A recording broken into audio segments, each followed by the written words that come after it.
오늘은 역대하 21장 말씀을 통해 우리를 하나님의 뜻을 함께 살펴보며 기도의 제목을 적고자 합니다. 역대하 17장부터 20장까지는 남유다 제4대 왕인 여호사밧의 통치에 대해 다루었습니다. 이제 오늘 본문인 역대하 21장은 남유다 제5대 왕인 여호람에 대해 다룹니다. 여호람은 BC 848년부터 841년까지 8년간 통치했습니다. 할아버지인 아사 왕이나 또 아버지인 여호사밧 왕과는 달리 여호와 보시기에 악을 행했습니다. 왕권 강화를 목적으로 형제들을 죽이기도 했고 또 백성들로 하여금 우상 숭배에 빠지는 죄를 범하게도 했습니다. 성경은 그의 악행의 원인을 아내의 영향에서 찾고 있습니다. 과거 여호람의 아버지였던 여호사밧 왕은 북이스라엘의 가장 악한 왕이었던 아합과 결혼 동맹을 맺었습니다. 여호사밧의 아들 여호람과 아합의 딸 아달랴가 정략 결혼한 것입니다. 이 아달랴는 여호람을 충동질하여 북이스라엘의 우상 숭배 정책을 본받게 했습니다.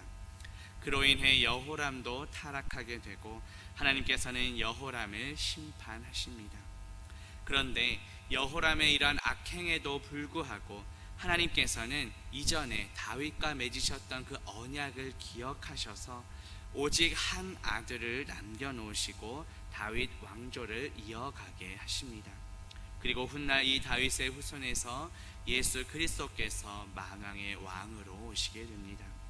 오늘 말씀을 통해 우리에게 예수 그리스도를 보내주신 그 하나님의 은혜에 감사하며 우리의 신랑 되시는 그 예수 그리스도만을 섬기는 거룩한 신부로서 살아가는 저와 성도님들 되시기를 주님의 이름으로 축복합니다. 본문 1절 말씀 보시면 여호사밧이 그의 조상들과 함께 누움에 그의 조상들과 함께 다윗성에 장사되고 그의 아들 여호람이 대신하여 왕이 되니라고 말씀합니다.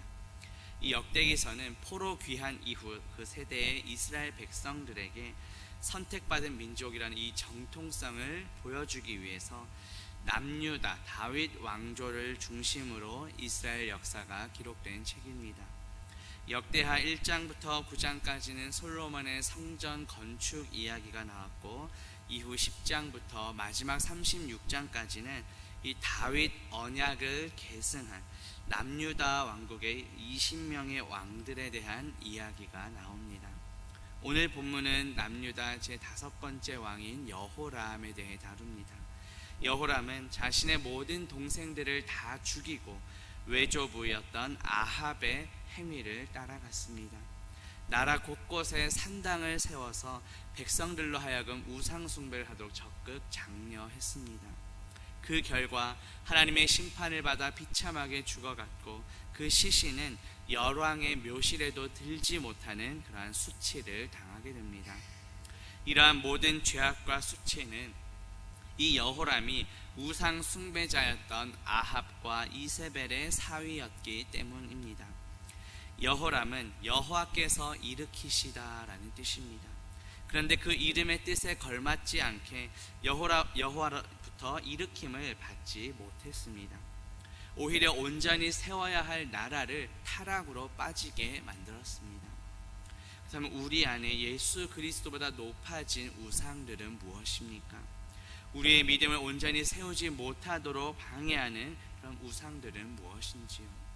우리의 삶에 남아있는 우상들을 내려놓고 우리의 영적 신랑 되시는 예수 그리스도만을 섬기는 저와 성도님들 되시기를 주님의 이름으로 축복합니다. 본문 7절 보시면 여호와께서 다윗의 집을 멸하기를 즐겨하지 아니하셨음은 이전에 다윗과 더불어 언약을 세우시고 또 다윗과 그의 자손에게 항상 등불을 주겠다고 말씀하셨음이더라고 말합니다. 여호와께서 이 여호람의 악행에도 불구하고 다윗의 집을 멸하기를 즐겨하지 않으신 그 까닭을 보여줍니다. 이 여호람이 동생들을 모조리 죽이고 백성들을 우상 숭배의 길로 빠지게 만든 것은 하나님께서 보시기에 심히 악한 죄였습니다. 그런데 여호와 하나님께서는 여호람을 당장에 심판하지는 않으셨습니다. 비록 여호람이 심판받아 마땅한 죄인이었지만 그 여호와의 언약을 받은 다윗 가문에 속한 자였기 때문입니다. 그렇기 때문에 성경에 보면 하나님께서 멸하기를 즐겨하지 않으신 그 대상을 가리켜서 여호람이라고 표현하지 않고 다윗의 집이라고 표현했던 것입니다. 이 다윗의 집은 다윗의 가문, 즉 장차 예수 그리스도께서 탄생하실 그 유다 지파의 줄기를 나타냅니다. 신약성경 마태복음 1장 6절부터 8절까지에 보면 이새는 다윗 왕을 낳으니라.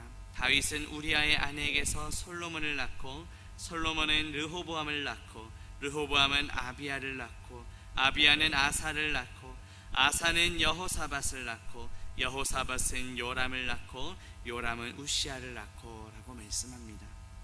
마태복음 1장 8절에 나온 요람이 바로 오늘 본문에 나오는 여호람입니다.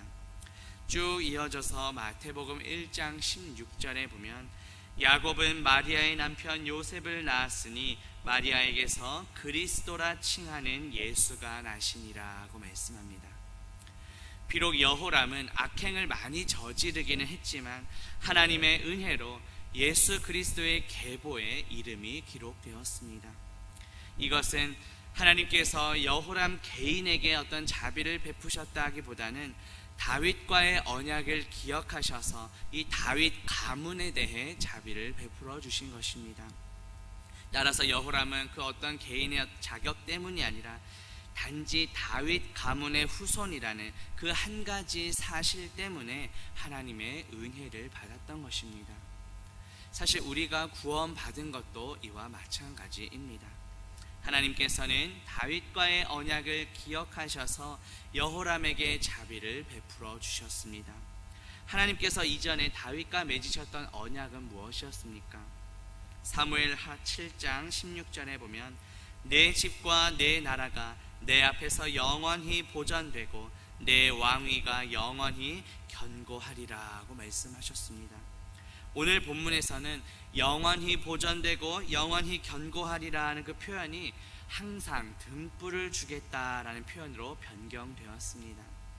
본래 이 등불은 반짝이다라는 뜻입니다. 일반적으로 그 등불이 집에 켜져 있다는 것은 거기에 살고 있는 사람이 있음을 나타냅니다. 따라서 다윗과 그 자손에게 항상 등불을 주시겠다고 말씀하신 것은 이 다윗 왕조가 계속해서 이어질 것을 말씀합니다. 열왕기상 11장 36절에 보면 그의 아들에게는 내가 한 지파를 주어서 내가 거기에 내 이름을 두고자 하여 택한 성읍 예루살렘에서 내 종 다윗이 항상 내 앞에 등불을 가지고 있게 하리라고 말씀합니다. 하나님께서는 이처럼 다윗에게 한 지파를 주셔서 그에게 한 등불이 항상 하나님 앞에 있게 하실 것이라고 이미 말씀하셨습니다. 또 열왕기상 15장 4절에 보면 그의 하나님 여호와께서 다윗을 위하여 예루살렘에서 그에게 등불을 주시되 그의 아들을 세워 뒤를 잇게 하사 예루살렘을 견고하게 하셨으니 라고 말씀합니다. 남유다 제2 번째 왕이었던 아비암이 여호와 앞에 범죄했을 때에도 하나님께서는 다윗을 위하여 등불을 주셔서 왕위를 견고하게 하시겠다고 이미 말씀하셨습니다. 따라서 오늘 본문에서도 하나님께서 이 다윗 가문에 항상 등불을 주시겠다고 하신 말씀은 이렇게 다윗 왕조의 견고성을 나타냅니다. 하나님의 약속은 비록 어떤 인간의 연약함으로 인해 범죄했다 할지라도 결코 흔들리지 않고 이렇게 보존됨을 보여줍니다. 이러한 언약의 견고함과 확실함은 당시 바벨론 포로에서 돌아온 귀환한 이 백성들에게는 매우 큰 소망이 되었을 것입니다. 결국 이 다윗 가문에서 탄생하실 예수 그리스도를 통해 하나님의 이 약속이 성취됩니다. 우리는 본래 죄와 허물로 죽었던 자들입니다. 심판받고 멸망당해야 마땅한 죄인들입니다. 그럼에도 불구하고 예수 그리스도의 그 십자가 은혜로 말미암아 우리를 구원해 주셨습니다. 예수 그리스도께서는 십자가에서 죽으심으로 우리가 받아야 할 모든 저주를 대신 받으셨습니다. 우리가 치러야 할 모든 죄의 값을 대신 치러 주셨습니다. 3일 만에 부활하셔서 우리에게 영원한 생명을 주셨습니다. 십자가에서 흘리신 그 피값으로 우리를 사셨기에 이제는 내가 주인된 삶이 아니라 우리를 피값 주고 사신 예수 그리스도께서 주인 되시는 삶을 살아가야 합니다. 아무런 자격 없는 우리에게 독생자 예수 그리스도를 보내셔서 값없이 구원의 은혜를 베풀어 주신 그 주님의 은혜에 감사하며 살아가는 저와 성도님들 되시기를 주님의 이름으로 축복합니다. 기도합니다. 하나님 아버지, 오늘 말씀을 통해 하나님께서는 한 번 하신 약속을 반드시 지키시는 신실하신 분이심을 보게 하시니 감사합니다. 비록 여호람 왕이 악행을 저질렀을지라도 하나님의 약속은 변함없이 지켜졌고 결국 예수 그리스도를 통해 성취되었음을 보게 하시니 감사합니다. 우리 안에 예수 그리스도보다 높아진 우상들이 있다면 내려놓게 하시고 오직 우리의 신랑 되시는 예수 그리스도만을 섬기는 거룩한 신부로 살아가게 하옵소서. 예수 그리스도의 이름으로 기도합니다. 아멘.